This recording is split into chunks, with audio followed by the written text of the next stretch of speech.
टापू पर मिली राहत कुछ ही पलों की थी, क्योंकि जल्द ही ओवेन के सामने वहाँ की खौफनाक सच्चाई आ गई। टापू की एक गुफा में उसे इंसानों के पुराने कंकाल पड़े मिले। उन्हें देखकर यह साफ था कि वे लोग भी कभी यहीं फंसे थे और रेस्क्यू जहाज का इंतजार करते करते भूख और प्यास से दम तोड़ दिया। अगर वे यहाँ रुके तो उन सब का भी यही हश्र होगा। वही अब कैप्टन पोलार्ड के अंदर का वह पुराना अहंकार पूरी तरह खत्म हो चुका था। वह अब केवल एक कप्तान नहीं बल्कि अपने साथियों को बचाने वाला एक लड़ाका बन चुका था। उसने हार नहीं मानी और वहाँ से निकलने के लिए हथियार बनाना शुरू कर दिया। अगले दिन जैसे तैसे नाव को दुरुस्त कर वे फिर से समंदर में उतरने के लिए तैयार हुए। ओवेन अपने दोस्त जॉय को लेने पहुंचा, लेकिन जॉय की हालत अब बेहद दयनीय हो चुकी थी। घाव और कमजोरी की वजह से वह चलने में भी असमर्थ था। ओवेन ने गिड़गिड़ाते हुए उससे विनती की, मैं तुम्हें अपने कंधों पर उठाकर ले जाऊंगा, पर यहाँ अकेला नहीं छोड़ूंगा। लेकिन जॉय नहीं माना। वह जानता था कि उसकी धीमी रफ्तार सबके लिए मौत का कारण बन सकती है। वह अपने साथियों पर बोझ नहीं बनना चाहता था। दुखी मन से ओवेन ने जॉय से एक आखिरी वादा किया कि वह सुरक्षित पहुंचते ही उसके लिए एक रेस्क्यू जहाज भेजेगा। जॉय की तरह 3 लोग और थे जो यहाँ से जाना नहीं चाहते थे। भारी मन के साथ वे जॉय को उसी टापू पर छोड़कर एक बार फिर मौत से लड़ने के लिए समंदर की लहरों पर निकल पड़े। लेकिन असली परीक्षा तो अब शुरू होने वाली थी। कई दिनों की भूख और प्यास सहने के बाद आखिरकार एक नाविक ने दम तोड़ दिया। उसके साथी परंपरा के अनुसार उसके शरीर को समुद्र में फेंकने की तैयारी करने लगे, लेकिन तभी ओवेन ने उन्हें रोक दिया। उसके मन में एक खौफनाक विचार चल रहा था। ओवेन ने कांपते स्वर में अपने साथियों को समझाया, अगर हमें जीवित बचना है तो यह शरीर ही अब हमारी एकमात्र उम्मीद है। इतना सुनते ही थॉमस रोने लगा। यही वह काली सच्चाई थी जिसने थॉमस को पूरी जिंदगी चैन से जीने नहीं दिया। वह आज भी यह सोचकर सिहर उठता था कि जीवित रहने की चाह में उन्हें अपने ही साथी का मांस खाना पड़ा था। कहानी सुनते सुनते लेखक हरमन हैरान रह जाता है और पूछता है, क्या आपने आज तक यह बात किसी से नहीं कही? अपनी पत्नी से भी नहीं? थॉमस भारी आवाज में जवाब देता है, अगर मैं उसे यह सच बताता तो वह नफरत के मारे मुझे कब का छोड़कर चली गई होती। तभी उसकी पत्नी आंखों में आंसू लिए उसके सामने आई और थॉमस से स्पष्ट कहा, तुम गलत सोच रहे थे। मैं तुम्हें न उस वक्त छोड़ती और न ही आज छोड़कर जाऊंगी। अपनी पत्नी का यह अटूट प्रेम देखकर थॉमस का बोझ कुछ हल्का हुआ और उसने आगे की कहानी सुनानी शुरू की। उनकी तीनों नाव एक दूसरे से बिछड़ चुकी थी। अब थॉमस के शरीर में बिल्कुल जान नहीं बची थी, लेकिन ओवेन हर दिन उसे यह दिलासा देता था कि वे घर जरूर लौटेंगे। थॉमस को ओवेन का यह अटूट विश्वास देखकर बड़ी हैरानी होती थी। आखिरकार उसने पूछ ही लिया, सर क्या घर पर वाकई आपका कोई इंतजार कर रहा है? ओवेन ने बताया कि उसकी पत्नी और उसका बच्चा जो अब तक इस दुनिया में आ चुका होगा उसकी राह देख रहे हैं। सफर के 71वें दिन तक उनकी नावें दक्षिण अमेरिकी सागर में पहुंच चुकी थीं। वे अब तक जिंदा कैसे थे जानकर ही डर लगता है। नाव पर एक खौफनाक खेल खेला जाता था। वे लकड़ी की तीलियों का एक समूह बनाते और सबको एक एक तीली चुननी होती। जिसकी तीली सबसे छोटी निकलती उसे दूसरों का भोजन बनना पड़ता। इस बार वह छोटी तीली कैप्टन पोलार्ड के हिस्से में आई। नियम के अनुसार पोलार्ड को मरना था। कप्तान ने कांपते हाथों से बंदूक अपने चचेरे भाई कॉफिन को थमा दी। कॉफिन फूट फूट कर रोने लगा और बोला, नहीं, आप तो कप्तान हैं, लोगों को आपकी जरूरत है, हम फिर से चुनाव करेंगे। लेकिन पोलार्ड अपनी बात पर अडिग थे। उन्होंने सख्ती से कहा, अगर तुमसे यह नहीं होगा तो बंदूक किसी और को दे दो। कॉफिन ने भारी मन से बंदूक कप्तान के सिर पर तानी, खड़ा हुआ और अचानक खुद को ही गोली मार ली। कैप्टन पोलार्ड अपने भाई का शोक मना भी नहीं पाए थे कि भूख से पागल हो चुके बाकी लोग उसके शरीर पर टूट पड़े। दिन बीतते गए और एक बार फिर समुद्र की लहरों ने कैप्टन पोलार्ड की नाव को ओवेन की नाव के करीब ला दिया। महीनों बाद एक दूसरे का चेहरा देखकर वे खुश तो हुए, लेकिन उनकी यह खुशी चंद मिनटों की ही थी। वह सफेद दैत्य साए की तरह उनके करीब आ चुका था। उन सब में अगर थोड़ी बहुत जान बची थी तो वह सिर्फ ओवेन ही था। पोलार्ड ने अपना भाला ओवेन की तरफ फेंका और उसे उस भेल को खत्म करने का आदेश दिया। ओवेन भाला थामे सही मौके का इंतजार कर रहा था कि तभी उसकी नजर भेल की आंख के पास धंसे हुए पुराने हारपून पर पड़ी। उस पल ओवेन को एहसास हुआ कि वह जीव कितनी असहनीय पीड़ा में होगा। ओवेन ने हथियार डाल दिए। उसे समझ आ गया कि वे आज जो भुगत रहे हैं वह शायद उनके अपने ही कर्मों का फल है। जल्द ही लहरों ने उनकी नावों को फिर से एक दूसरे से अलग कर दिया। 87 दिन बाद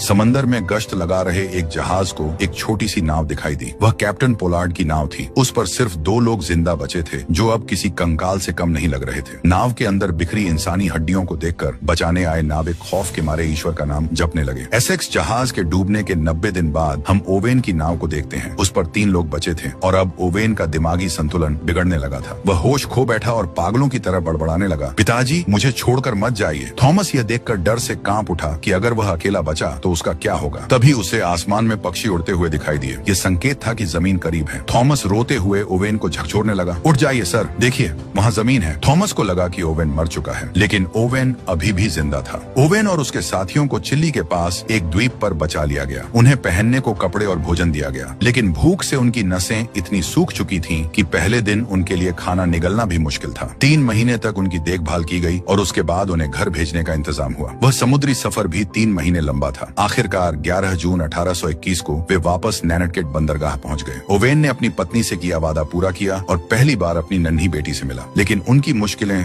अभी खत्म नहीं हुई थीं। शिपिंग कंपनी को जवाब देना था कि आखिर एसेक्स जहाज डूबा कैसे। कैप्टन पोलार्ड के पिता और कंपनी के मालिकों के बीच एक समझौता हो चुका था। इंश्योरेंस का पैसा पाने के लिए उन्हें झूठ बोलना था कि जहाज तूफान में फंसकर डूबा और सभी नाविक डूबने से मरे, लेकिन ओवेन झूठ बोलने को तैयार नहीं था। वह उन साथियों का अपमान नहीं करना चाहता था जिन्होंने अपनी जान गंवाई थी। ऑफिस से बाहर निकलते ही ओवेन की मुलाकात थॉमस से हुई। थॉमस फॉलमाउथ जा रहा था, लेकिन जाने से पहले उसने ओवेन को सैल्यूट किया और कहा, आपके साथ काम करना मेरे लिए गर्व की बात थी सर। ओवेन ने कहा, तुम जैसे साहसी लड़के के साथ काम करना मेरे लिए भी सम्मान की बात है। इतना सुनते ही थॉमस की आंखों में आंसू आ गए। ओवेन ने याद के तौर पर उसे अपने गले का हार दे दिया, जिसे थॉमस ने आज भी सहेज कर रखा था। इंश्योरेंस कंपनी ने कैप्टन पोलार्ड का बयान लिया। कंपनी के मालिकों को यकीन था कि पोलार्ड उनके सिखाए झूठ को दोहराएगा, लेकिन पोलार्ड अब बदल चुका था। उसने अधिकारियों की आंखों में आंखें डालकर कहा, एसेक्स को तूफान ने नहीं बल्कि एक विशालकाय सफेद व्हेल ने डुबोया था। पोलार्ड के इस सच ने मालिकों का इंश्योरेंस रुकवा दिया, लेकिन उसके चरित्र को महान बना दिया। ओवेन अपने वादे का पक्का था। उसने जॉय को बचाने के लिए ड्यूसी आइलैंड पर एक जहाज भेजा। वहाँ 3 लोग जीवित मिले, लेकिन जॉय तब तक दम तोड़ चुका था। इसके बाद ओवेन अपने परिवार के साथ न्यू बेडफोर्ड चला गया और वहाँ एक मर्चेंट कैप्टन बन गया। दोस्तों, यह फिल्म साल 1820 की एक रोंगटे खड़े कर देने वाली वास्तविक घटना पर आधारित है। यही वह कहानी थी जिसने आगे चलकर मशहूर उपन्यास मोबी डिक को जन्म दिया।